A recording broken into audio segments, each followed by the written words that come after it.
James Madison, introduce yourself. Hello, I'm James Madison. I was the fourth president of the United States, and I was in office from 1809 to 1817. So James Madison, tell me a little bit about your childhood.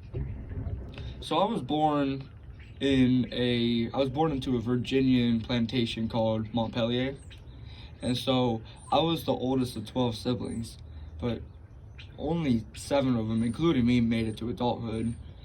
So I was a very curious child, and so I began homeschool underneath my mother, and then as I got older, I got accepted into Princeton University, and that kind of kickstarted my political career. Right. I was gonna ask, what is the main reason you wanted to go into politics? What was that desire into politics?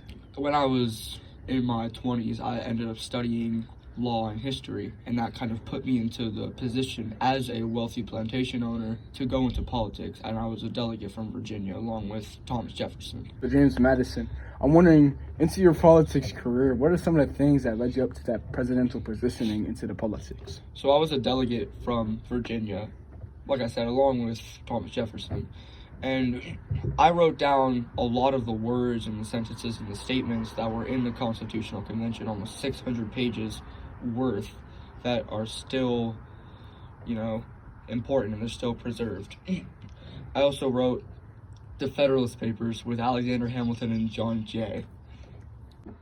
I was also the Secretary of State, where when Thomas Jefferson became president, he appointed me Secretary of State.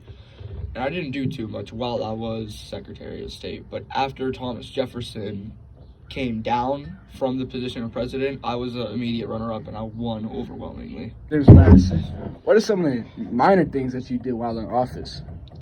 Well, there weren't really a lot of minor things. The changes that I had made were definitely a lot more impactful than a lot of the other presidents.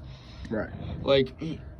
Not a lot of people would know this, but I created the second charter of the U.S. National Bank based off of Alexander Hamilton's first charter of the National Bank. Not much of what I did was minor. It was always go big or go home. I understand. So what you're trying to say is your role into our current America and what we have nowadays, you took a very big place into that. I did take a very big place. I think so, yes. I understand. So what are some of the major things that you did while in office? I gotta say, the most major thing I've done while I was in office was wage the War of 1812. It was a war that took up almost 3 years of our country's life, and almost 15,000 Americans died. I waged the war because it was important.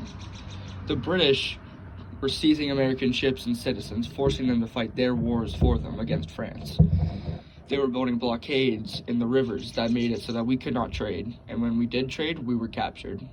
I had to ask Congress in a very long and detailed letter to declare war on Britain, because that was the only course of action I could have ever taken upon them. I also acquired Florida as a state for the U.S., which not many people know about, which we would not have that Sunshine and Crocodile place without me being there and acquiring them from Spain. James Madison, what occurred after your time in office as president? My life after office was very mundane. I returned back to my home in Montpelier, and the only really significant thing that happened there, besides me simply living my life, was that I had freed a slave in order to stop a slave rebellion. From there on in, I kind of just watched the political circumstance unfold.